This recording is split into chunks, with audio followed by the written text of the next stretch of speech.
Devant le grand désarroi de certains ou certaines, je vous fais une petite vidéo rapide pour vous montrer comment bien exporter vos photos pour l'exposition.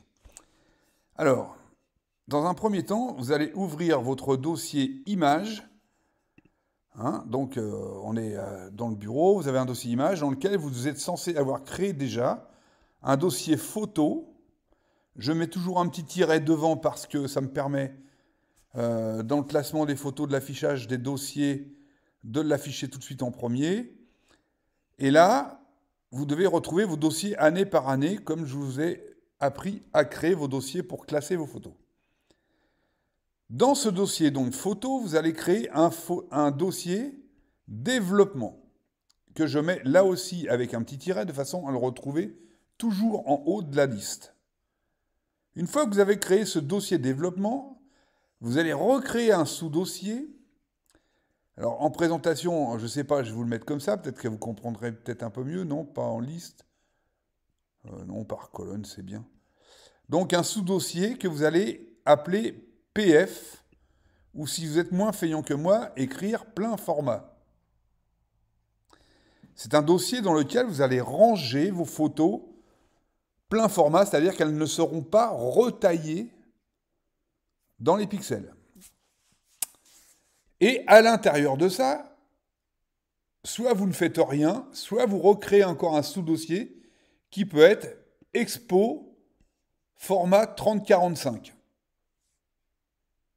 Une fois que vous avez créé tous ces dossiers sous-dossiers, vous fermez la fenêtre, vous allez dans Lightroom, vous ouvrez Lightroom,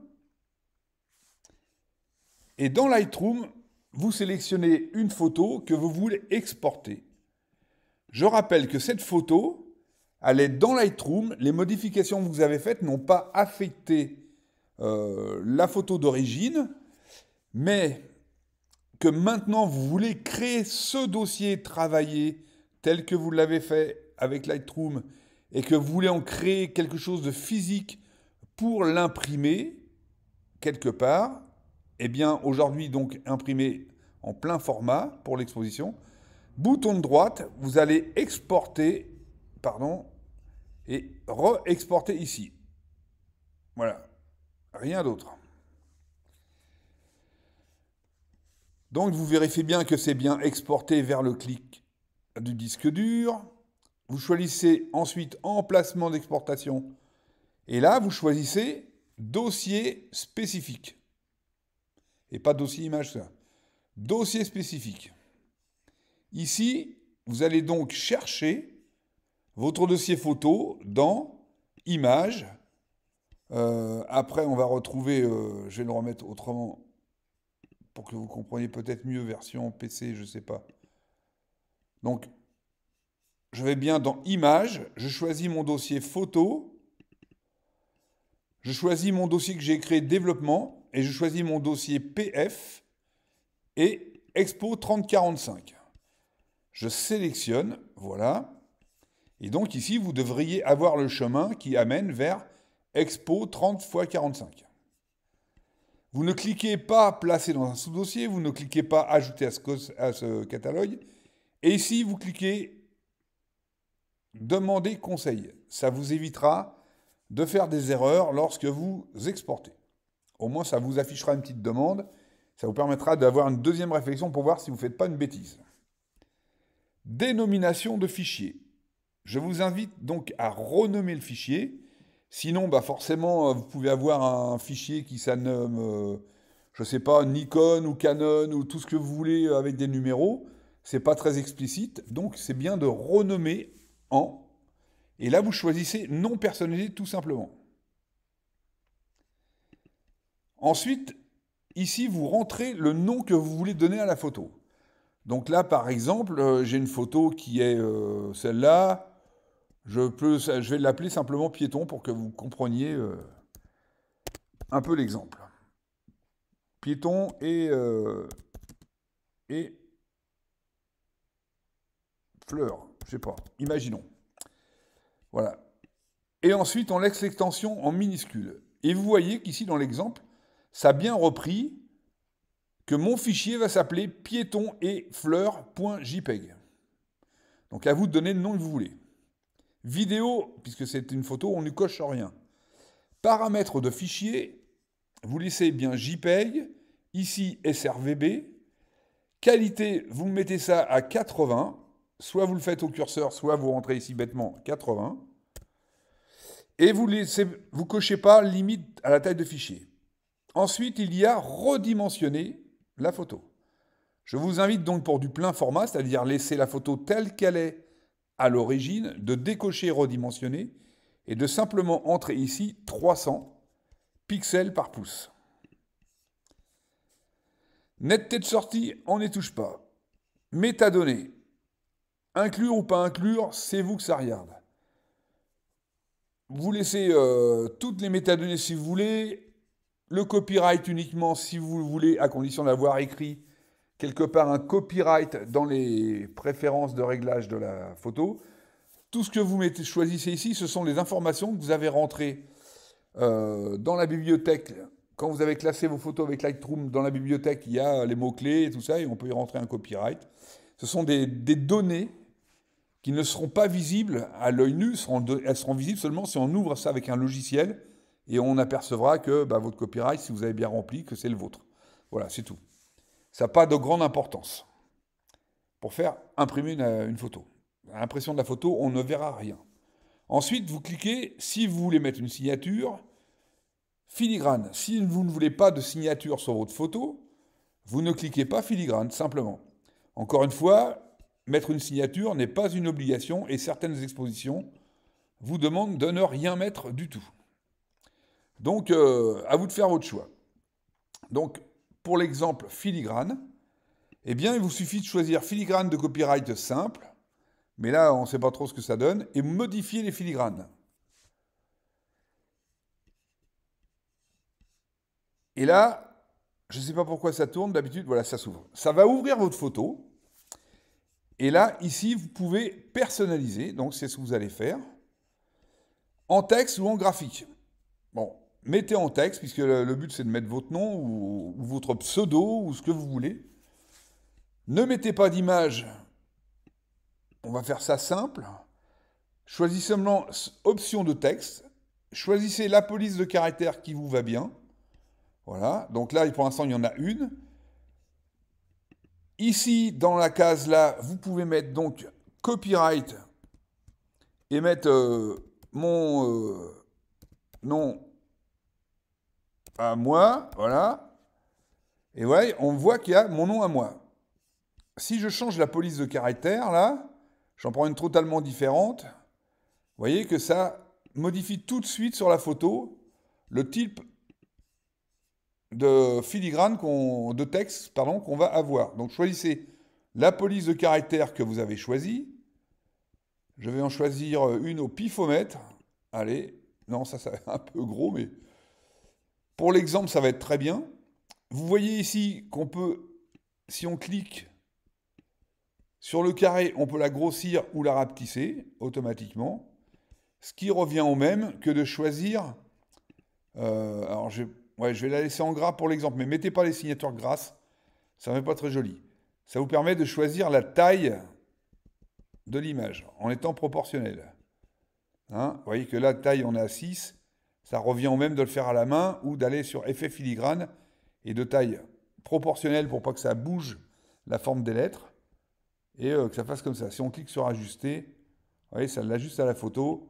Si on clique sur remplir, ça vous fait un gros caca. Donc proportionnel, et vous réglez une taille, pas trop grosse encore une fois, pour que ça puisse être discret. Après, vous avez décalage vertical ici et horizontal. Si vous voulez que votre signature apparaisse, sachez que donc sur votre photo, il y aura une partie des bords cachés par le cadre. Donc du coup, votre photo sera cachée par le cadre. Donc déplacez-la à une verticale et horizontale en mettant en général 4-4 ou 4-3. Vous voyez, c'est à peu près correct. On peut avoir quelque chose de très régulier avec 4-4, voilà. Et surtout, franchement, ne mettez ni d'ombre, ni rien du tout là. Ne mettez rien. Placez votre votre signature là où vous voulez. Donc là, c'est pas ici, hein, à gauche, droite ou centre, on s'en fiche. C'est plutôt ici que ça se positionne. Vous voyez, à gauche, à droite, au centre, en haut, là où vous voulez. Soyez régulier, ne me faites pas une photo avec une signature à droite, une signature à gauche. Et surtout, par pitié, ne me mettez pas des signatures à 100%. Descendez à 60%, ça suffit largement. Voilà, au moins on a la signature, on la voit, mais ça reste discret. Vraiment, par pitié, une signature trop présente, ça tue l'image. Donc là, pour moi, elle est même encore trop grosse, hein, on est à 7. Moi, à mon avis, une signature qui serait comme ça, 5, 6, ça suffit largement. Mais bon, c'est votre choix. Là, j'ai pas choisi une belle police de caractère, mais c'est pour que ça se voit. Et une fois que vous avez fait ça, vous faites enregistrer. Et là,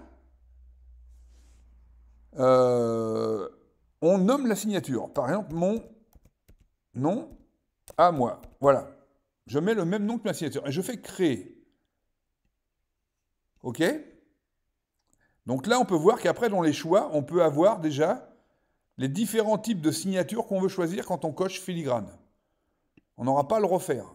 Mon nom à moi, donc ça va se mettre automatiquement à droite, etc. Ici, après l'exportation, où c'est affiché dans le Finder, parce que ça va vous permettre de voir où se trouve votre dossier, mais si vous êtes capable de retrouver votre dossier, il n'y a pas de problème.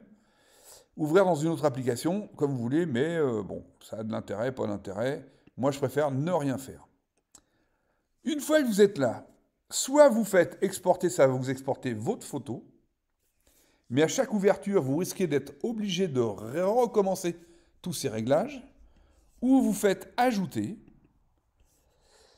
et là, on fait, on nomme quelque chose comme PF, voilà, on va faire ça PF avec signature, que j'enregistre dans paramètres prédéfinis de l'utilisateur. Je fais créer, et là, vous voyez que je retrouve ça. Si j'annule là, ici, là, je peux revenir sur exporter, hop, exporter, et je trouve bien ma PF avec signature. Vous voyez bien que si par exemple je prends déjà des réglages que j'ai faits, couleur 1024, ça va me faire, ici, on voit bien que les paramètres de fichier, dimension de l'image, sont bien à 1024. Si je prends plein format avec signature, vous voyez bien que tout change, ça va bien redimensionner l'image, donc elle sera plein format, avec résolution de 300 par 300. Si je veux supprimer parce que j'ai fait une erreur, il suffit de cliquer ça. Pardon, de sélectionner ça et de supprimer. Test avec Mireille, parce que je faisais ça au téléphone avec Mireille, qui apparemment ça ne fonctionne pas bien. Donc là, je resélectionne PF avec signature, et vous voyez bien, ça m'a foutu mon filigrane. Si je fais par exemple pour Concours Bazas, où là, les signatures étaient interdites, je clique sur là-dessus, vous voyez bien que mon filigrane est défait, mais par contre, je reste en plein format, 300 pixels, etc., etc. On peut se créer comme ça, ou comme là, je fais, pour avoir mes noirs et blancs, ou mes couleurs, à 1024, parce que c'est le format que je fais pour mettre mes photos sur le web. Pour mettre des photos sur le web, c'est rien du tout, c'est pas intéressant du tout, pardon, de mettre des photos plein format. Ça va mettre 3 heures à s'afficher, ça pèse vite dans les serveurs, enfin bref, ça n'a aucun intérêt. Donc vous voyez, on peut créer des pré-réglages qu'on retrouve, et comme ça, on n'a pas à refaire systématiquement les réglages photo par photo. Et il suffit ensuite d'exporter. Ah, donc je fais ma PF avec signature, j'exporte, voilà. Souvent, on a un petit truc, mais bon, ici, là, en haut de l'image, exporter un fichier, voilà, ça c'est fait. Ma photo est exportée. Si je vais voir dans mon dossier, je repère mon dossier. Voilà, je retourne voir mon dossier image. Et là, si je vais bien dans photo, développement, PF, Expo 3045, j'ai même ma photo piéton et fleurs, qui là est donc ma photo plein format, avec la signature comme je l'ai mis, et vous voyez qu'à 60%, la signature elle est largement encore lisible, mais c'est franchement moins agressif que de mettre du blanc, où l'œil il regarde plus la photo, mais il regarde que la signature, quoi. Donc voilà. Bon courage, envoyez-moi vos photos avec WeTransfer sans problème, et à bientôt, à mercredi.